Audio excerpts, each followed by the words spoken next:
नमस्कार विद्यार्थी मित्रांनो, मी प्राध्यापक सचिन विष्णू पवार तुम्हाला इयत्ता 12वीतील इंग्रजी विषयातील सेक्शन 4 मधील आपला राहिलेला हिस्ट्री ऑफ नॉवेलचा अर्धा भाग आज शिकवणार आहे। तर चला आपण जो राहिलेला अर्धा भाग आहे म्हणजेच नॉवेलचे घटक आणि नॉवेलचे प्रकार हे आपण लाईन टू लाईन आज ते समजून घेणार आहे। Let's start. Number 1. A novella, the word originated from the Italian word novel, is a type of prose fiction which is shorter than a full-length novel and longer than short stories. म्हणजेच novella हा शब्द Italian भाषेतील novel या शब्दापासून तयार झाला आहे। Novella हा एक गद्य प्रकार असून तो मोठ्या कादंबरीपेक्षा लहान व एखाद्या छोटे कथेपेक्षा थोडासा मोठा असतो। आता नॉवेला म्हणजेच novel. Number second, it is a well structured yet short narrative often सटायरिक और रिअलिस्टिक इन टून। तो एक सुरचित पण एक कथनात्मक एक चांगला प्रकार असतो। सटायरिक और रिअलिस्टिक इन टून म्हणजे थोडा उपहासात्मक आणि वास्तववादी त्याच्यामध्ये बहुतेक कथा मांडलेली असते। Number 3, it usually focuses on one incident or issue with one or two main characters and takes place at a single tradition. या प्रकारामध्ये एका घटनेवर किंवा समस्येवर लक्ष केंद्रित केलेले असते। एक दोन प्रमुख पात्रे आणि एकाच परंपरेमध्ये किंवा एकाच याच्यामध्ये याची कथा किंवा स्टोरी सांगितलेली असते। Number 4, some of the famous novellas in English are. आता काही नॉवेल्स इंग्लिशमध्ये लिहिले आहेत तर त्यांनी त्यांची या ठिकाणी म्हणजे फेमस नॉवेल जे आहेत त्यांनी त्याची इथे लिस्ट दिलेली आहे, आपण ती वाचूया। The Heart of Darkness by Joseph Conrad, The Turn of the Screw by Henry James, Billy Budd by Herman Melville, Death in Venice by Thomas Mann, Seize the Day by Saul Bellow, and last one आहे Pearl by John Steinbeck। म्हणजे या ठिकाणी आपल्याला लगेच लक्षात येतं की ह्या नॉवेल्स इंग्लिश लिटरेचरमध्ये सर्वात जास्त फेमस आहेत। थोडंसं आपण मराठी त्यांना समजून घेऊया की कोणी नक्की लिहिलेले आहेत। जोसेफ कॉन्रॅड यांची the Heart of Darkness, Henry James यांची the Turn of the Screw, Herman Melville यांची बिल्ली बड, थॉमस मन यांची Death in Venice, Saul Bellow यांची सीज द डे आणि जॉन स्टेनबेक यांची Pearl. Okay, will see the next sub point that is elements of novel और novella. आता आपण एलिमेंट्सचे म्हणजे नॉवेलचे आपण घटक बघणार आहोत। There are 6 elements essential of novel or novella. All these factors may be related to one another in the work by an author. म्हणजेच novel किंवा नॉवेलामध्ये 6 घटक महत्त्वाचे असतात किंवा आवश्यक असतात। एखाद्या लेखकाच्या लेखनामध्ये किंवा त्याच्या लिहिण्यामध्ये हे सर्व घटक एकमेकांशी संबंधित असतात। Okay, will start from the first one, theme. Number 1, theme is the central idea in the novel which can be expressed in a nutshell. Theme ही कादंबरीची मध्यवर्ती कल्पना असते। कादंबरी कशाविषयी आहे हे त्यात थोडक्यात सांगितलेलं असतं।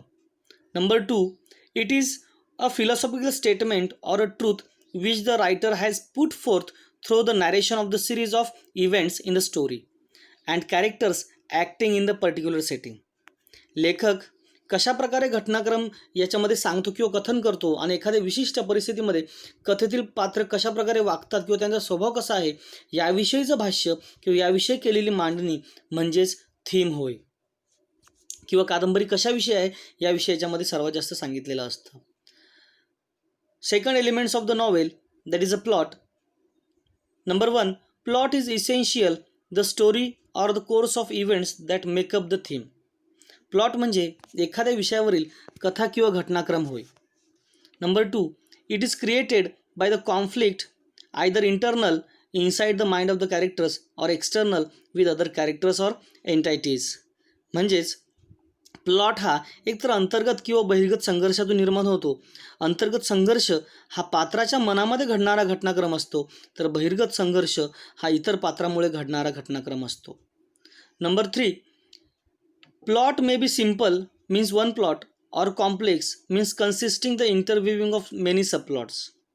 म्हणजेच याचा अर्थ प्लॉट हा एकतर साधा असतो म्हणजे त्याच्यामध्ये एकच कथा किंवा एकच गोष्ट असते, किंवा गुंतागुंतीचा असू शकतो की ज्यामध्ये अनेक कथा असू शकतात. Third element of the novel that is character. Number 1, characterization is related to the plot as the course of events take place because of the certain behavior of the characters.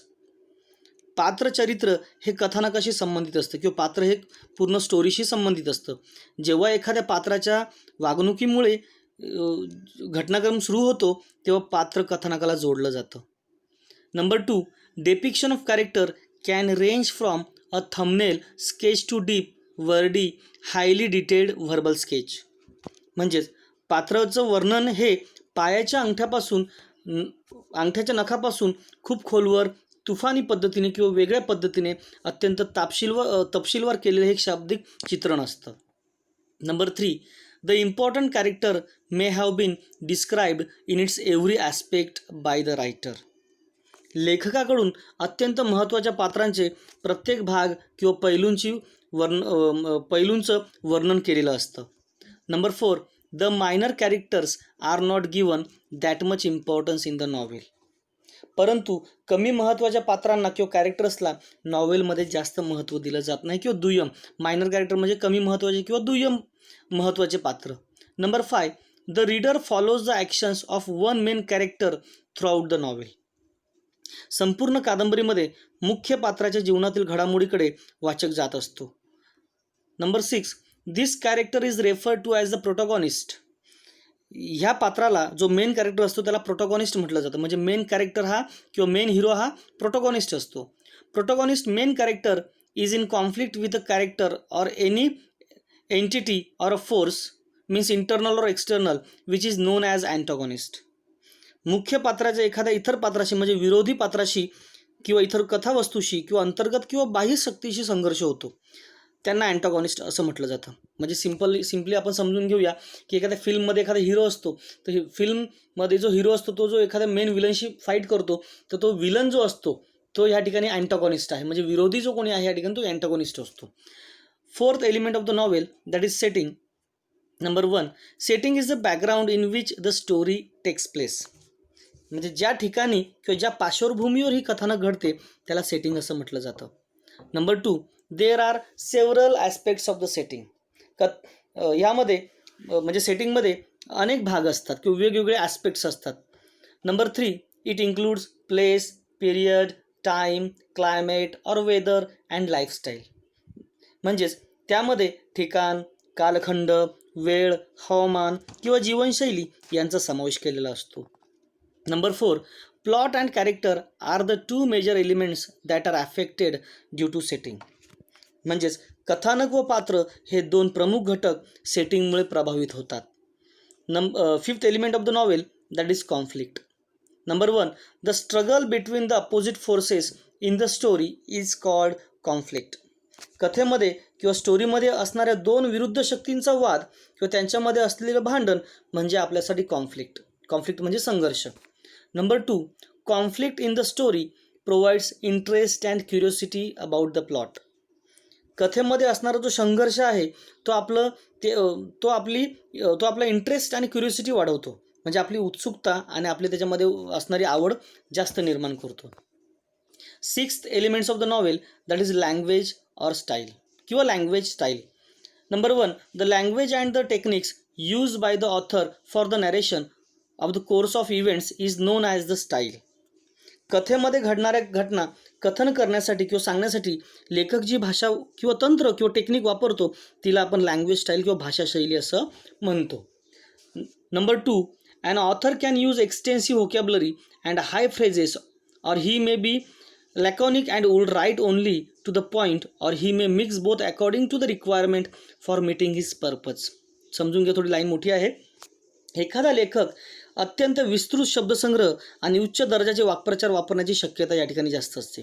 किंवा तो थोडक्यात भाष्य करणारा असू शकतो, थोडक्यात स्टोरी सांगणारा असू शकतो, जी की पूर्ण मुद्देसूद असू शकते किंवा तिचं मुद्देसूद लेखन केलेलं असू शकतं. Number 3, he may use linguistic devices to make the narrative effective. To make the narration effective, असंही तुम्ही म्हणू शकतात की चांगली गोष्ट बनवण्यासाठी किंवा प्रभावी कथनासाठी तो कदाचित अलंकारिक भाषेचा वापर करतो. म्हणजे आता या ठिकाणी आपल्याला माहिती आहे, when we learn the poems that time we know some of the figures of speech. म्हणजे फिगर्स ऑफ स्पीच म्हणजेच काय की अलंकारिक भाषेचा वापर करणं, ज्या ठिकाणी आपण मेटाफर, ॲलिट्रेशन, रिपिटेशन, अँटिथेसिस, आयरनी, पॅराडॉक्स, ट्रान्सफर एपिथेट, वेगवेगळ्या प्रकारचे अलंकार आपण पोईममध्ये वापरतो. त्याच पद्धतीने नॉव्हेलिस्टसुद्धा स्वतःची कथा किंवा स्वतःची असलेली स्टोरी ही चांगली वाचकांवर चांगली प्रभावित व्हावी म्हणून त्यासाठी ते लिंग्विस्टिक डिव्हायसेसचा वापर करतात, ज्याला आपण भाषेचे अलंकार किंवा अलंकारिक भाषा वापरले जाते असं आपण म्हणतो. Number 4, all this factors decide the texture of the narration and create an impact on the readers. हे सर्व जे काही घटक आहेत ते त्या गोष्टीचा किंवा त्या कथनाचा दर्जा ठरवतात आणि वाचकांच्या मनावर चांगल्या प्रकारे प्रभाव टाकतात. Okay, let's we will see or we will learn the types of novel. The first types of novel, that is realistic novel. आता रिअलिस्टिक म्हणजे तुम्हाला माहिती आहे, रिअलिस्टिक म्हणजे वास्तव किंवा real. We will learn now. आपण समजून घेऊया. Number 1, the realistic novel is a fiction that gives the effect of realism. Realistic novel या कादंबरीच्या प्रकारामध्ये वास्तववादाचा सर्वात जास्त प्रभाव असतो. Number 2, sometimes this is also called a novel of manner. काही वेळेस या प्रकारच्या कादंबऱ्यांनाच नॉवेल ऑफ मॅनर असं म्हटलं जातं. Number 3, it can be characterized by its complex characters with mix motives that are rooted in the social class. म्हणजेच सामाजिक वर्गातील जी गुंतागुंतीची जी पात्रं आहेत किंवा त्यांची असणारी विविध हेतू किंवा उद्दिष्ट आहेत याचं सुंदर असं चित्रण यामध्ये केलेलं असतं. म्हणजे आपल्या सोशल क्लास म्हणजे आपल्या समाजामध्ये जी काही पात्रं आहेत त्यांच्याच वर्णनाने ह्या कथा लिहिल्या गेलेल्या असतात किंवा त्यांचेच काही संदर्भ घेऊन या ठिकाणी कॉम्प्लेक्स कॅरेक्टर्स निर्माण केलेले असतात. Number 4, the characters in the realistic novel interact with other characters and undergo plausible and everyday experiences. म्हणजेच या प्रकारच्या कादंबऱ्यांमध्ये असणाऱ्या पात्रांचा एकमेकांशी परस्पर संबंध येतो व ही पात्रे सुखद आणि दैनंदिन जीवनाच्या घडामोडीचा एक भाग बनतात. Second type of novel that is picaresque novel. बघूया. Number 1, the word picaresque is originated from the Spanish word picaro means a rough. आता या ठिकाणी याचा अर्थ असा होतो की पिकरेस्क्यू हा शब्द पिकारो या स्पॅनिश शब्दापासून आलेला आहे किंवा बनलेला आहे. त्याचा अर्थ गुंड प्रवृत्तीचा एखादा व्यक्ती किंवा वाईट विचाराचा व्यक्ती किंवा एखादा क्रिमिनल टाईप असं आपण म्हणू शकतो. Number 2, a picaresque novel narrates the adventures of the protagonist who is an eccentric or a disreputable person in an episodic form. या कादंबरीच्या प्रकारामध्ये प्रमुख पात्राच्या जीवनातील साहस वर्णन केलं जातं. तो किती करेजियस आहे, किती डेअरिंगबाज आहे हे सांगण्याचा प्रयत्न असतो. तो विचित्र मनोवृत्तीचा किंवा विचित्र विचारांचा किंवा वाईट विचारांचा एक गुंड प्रवृत्तीचा हा व्यक्ती असतो. या प्रकारातील कादंबऱ्या ह्या विविध भागांमध्ये किंवा वेगवेगळ्या भागांमध्ये लिहिलेल्या असतात किंवा त्यांची मांडणी केलेली असते. Number 3, historical novel. Number 1, a historical novel is a novel set in a period earlier than that of the writing.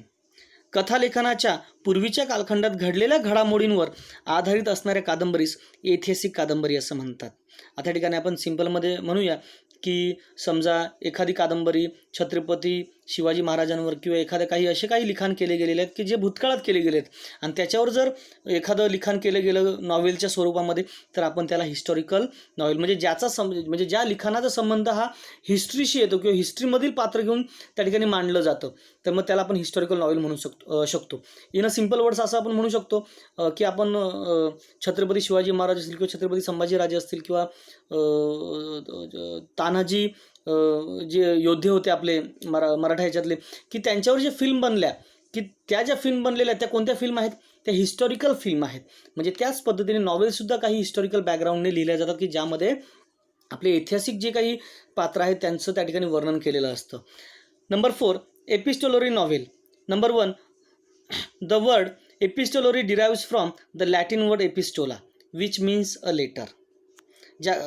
याच्यामध्ये आपण समजून घेऊया परत. The word epistolary derives from the Latin word epistola which means a letter. की epistolary जो हा word आहे तो लॅटिन शब्दापासून तयार झालेला आहे की ज्याचा अर्थ काय होतो लेटर. लेटर म्हणजे काय की ज्याच्यातून पत्राने एकमेकांना कॉन्टॅक्ट केलं जातं किंवा पात्र एकमेकांशी लेटरने बोलत असतात.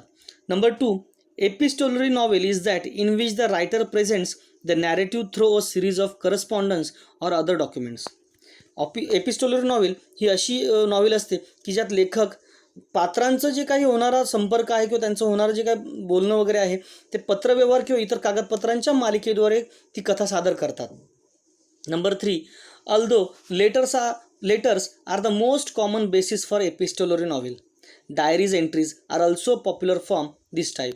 म्हणजे यामध्ये एपिस्टोलरी नॉवेलमध्ये लेटर्सचा वापर सर्वात म्हणजे पत्रव्यवहारांचा वापर जास्त केलेला असतो की ज्याच्यामध्ये अजूनही डायरी एंट्रीज म्हणजे डायरींचा वापर केलेला असतो. म्हणजे त्या पॉप्युलर फॉर्म त्यांनी त्या ठिकाणी वापरलेला असतो. Number 5, gothic novel. गोथिक नॉवेलमध्ये बघूया. Number 1, the novels that include terror, mystery, horror, thriller, supernatural, doom, death or decay or haunted buildings are called the gothic novels. ज्या कादंबरीमध्ये दहशत, रहस्य, भय, चित्तवेधकता, अद्भुतता, विनाश, मृत्यू, नाश किंवा भूताने झपाटलेल्या वस्तू किंवा वास्तू अशा प्रकारचे विषय जेव्हा त्या कादंबरीमध्ये लिहिले गेलेले असतात किंवा त्याच्यामध्ये उल्लेख केलेला असतो तेव्हा आपण त्याला गोथिक नॉवेल असं म्हणू शकतो. 6th elements of novel, autobiographical novel. बघूया. Number 1, the autobiographical novel is the novel based on the life of the author. लेखकाच्या जीवनातील घडामोडींवर आधारित असणाऱ्या कथानकास किंवा त्या स्टोरीज आपण ऑटोबायोग्राफिकल नॉवेल असं म्हणतो. आता याच्यामध्ये आपण साधं तुम्हाला 2 उदाहरणं देतो मी. सन्माननीय डॉक्टर APJ अब्दुल कलाम यांनी लिहिलेली विंग्स ऑफ फायर, म्हणजे मराठीमध्ये तिचं नाव आहे अग्निपंख, की त्यांनी स्वतःच्या लाईफवर त्यांनी त्यांनी स्वतःची स्टोरी म्हणजे आत्मचरित्र लिहिलं आहे. तसंच आपले गुरुवर्य किंवा आपण सन्माननीय म्हणू शकतो साने गुरुजी यांनीसुद्धा यांची कथा श्यामची आई ह्या पुस्तकातून लिहिली आहे, म्हणजे ज्याला आपण आत्मचरित्र म्हणतो. आता नॉव्हेल लिहिताना काय असतं की काही नॉव्हेलिस्ट हे स्वतःचं लाईफस्टाईल किंवा लाईफ एक्सपिरियन्स त्यांनी आयुष्यात घेतली किंवा स्वतःविषयीची माहिती ते त्याच्यामध्ये ते लिहितात किंवा तिथे ॲड करतात. तर अशा जेव्हा नॉवेल लिहिल्या जातात त्याला आपण ऑटोबायोग्राफिकल नॉवेल असं म्हणू शकतो. Number 2, however the author changes the places and names of characters और इवन मे चेंज और avoid certain details of his life.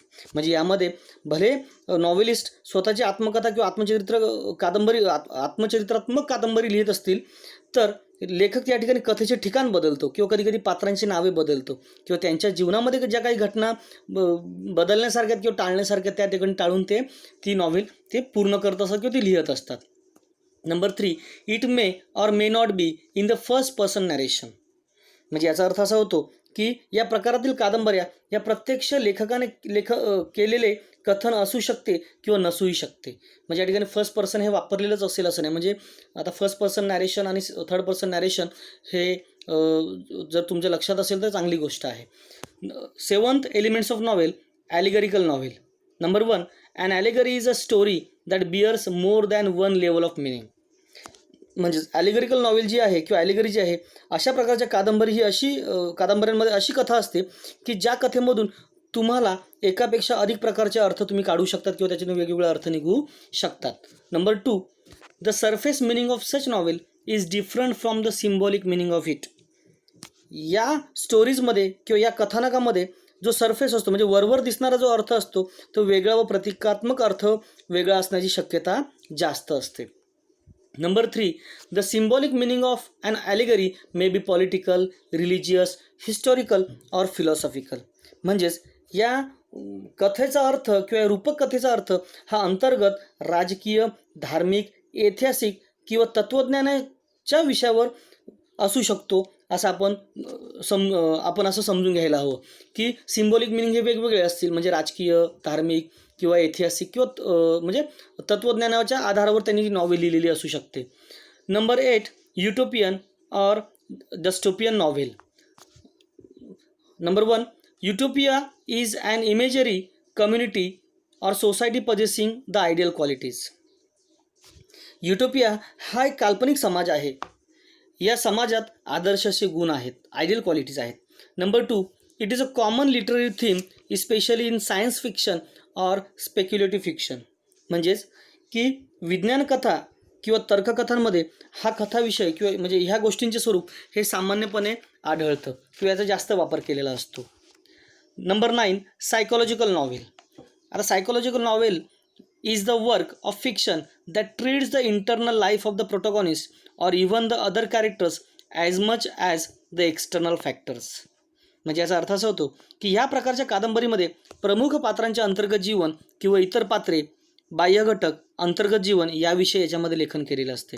तसेच ह्या सायकोलॉजिकल नॉव्हेलमध्ये कॅरेक्टरचे थॉट्स, फिलिंग्स, मोटिवेशन्स याचा जास्त वापर केलेला असतो. पण त्याच्या आयुष्यामध्ये नक्की काय चालू आहे किंवा त्याच्या मनात काय चालू आहे, what is going on his mind, that is trying to describe by the novelist in the novel, की ते नॉव्हेलिस्ट हे आपल्याला जास्त सांगण्याचा प्रयत्न करतो. Number 10, stream of consciousness novel. बघूया आपण काय याच्यामध्ये. 1, stream of consciousness is a phrase coined by William James in his treatise principle of psychology in 1890. William James या लेखकाने त्याच्या प्रिन्सिपल्स ऑफ सायकोलॉजी या शोधग्रंथामध्ये जो 1890मध्ये लिहिला गेला होता त्यावेळेस स्ट्रीम ऑफ कॉन्शियसनेस या वाक्यप्रचाराचा उपयोग त्यांनी केलेला होता. Number 2, it means the flow of the thoughts. Stream of consciousness म्हणजेच विचारांचा सहज प्रवाह असा अर्थ या ठिकाणी त्याचा निघतो. Number 3, incidents in the plot are in the sequence of their occurrences. या कथांमधील किंवा या गोष्टीमधील ज्या घटना आहेत या घटनाक्रम पद्धतीने मांडलेल्या असतात. म्हणजे एकामागे एक सिक्वेन्सने ह्या घटना घडणाऱ्या असतात किंवा त्या घडत असतात. Number 4, the novelist narrates them as they enter the mind of the character. Novelist जो आहे म्हणजे कथानकार जो आहे तो पात्रांच्या मनामध्ये प्रवेश करून त्या गोष्टी आपल्याला सांगत असतो की ते कथाकथन करत असतो. Number 11, bildungsroman novel. The German word bildungsroman indicates the growth. Bildungsroman हा जर्मन शब्द आहे, त्याचा अर्थ वाढ होणे किंवा विकास होणे असा होतो. नंबर 2, द फिक्शनल बायोग्राफी और autobiography is concern with the growth of the protagonist mind, spirit and characters from their childhood to adulthood. म्हणजेच चरित्रपर किंवा आत्मचरित्रपर कादंबरी प्रमुख पात्रांच्या मन, आत्मा आणि चारित्र्य या संबंधी निगडीत असते व त्यात प्रमुख पात्रांचे बालपणापासून तर तरुणपणापर्यंत त्यांच्या घटनांचे वर्णन केलेले असते. We will see the next paragraph. In the first half of the 20th century, a cut of pulp magazines became popular in which fantastic fiction for the general entertainment of the masses was printed on the cheap pulp paper. The pulp fiction era provided a building ground for the detective novels and science fiction. म्हणजे याचा अर्थ आपण पहिला समजून घेऊया.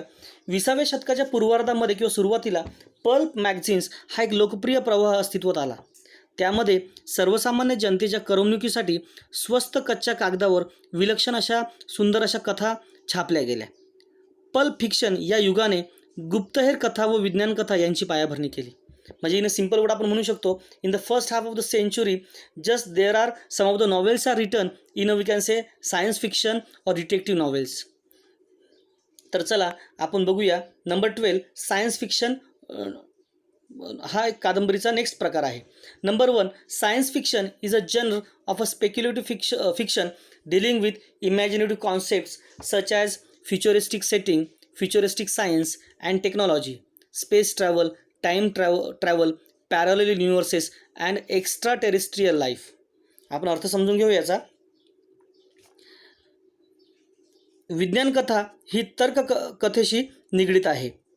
भविष्यातील घडामोडी, भविष्यातील विज्ञान व तंत्रज्ञान, अवकाशयात्रा, वेळेच्या पुढे केलेला प्रवास, एकमेकांना तोडीस तोड विश्वरचना, परग्रहवासी लोकांचे जीवन या संबंधित विषयांवर किंवा सर्व विषयांवर विज्ञान कादंबरी ही आधारित असते.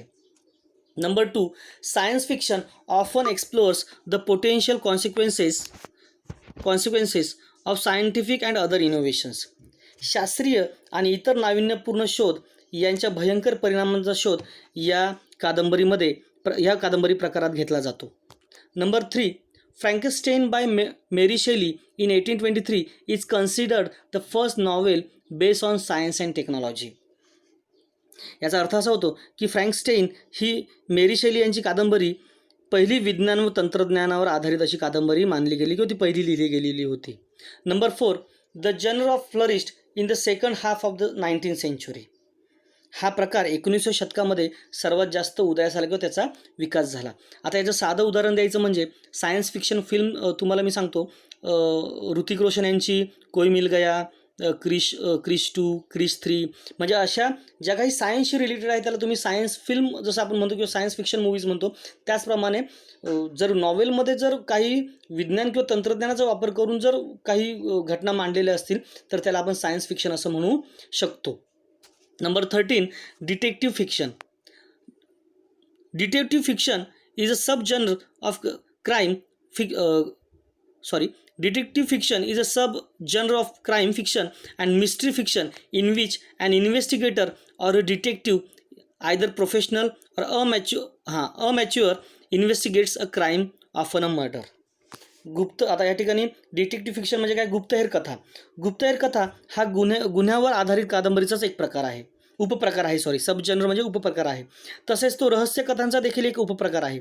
अशा कादंबरीच्या प्रकारात तपास अधिकारी किंवा गुप्तहेर, मग एकतर तो व्यावसायिक असतो किंवा हौशी शौकीन असतो, तो गुन्हा तपासणी करतो.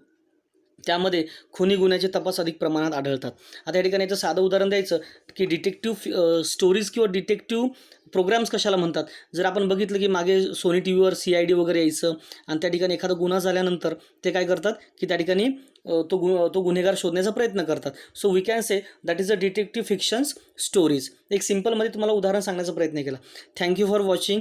चांगला अभ्यास करा, चांगलं समजून घ्या, कारण याच्यावर किमान 4 ते 6 मार्काला तुम्हाला ऑब्जेक्टिव्ह टाईप क्वेश्चन पडणार आहेत. थँक्यू विद्यार्थी मित्रांनो.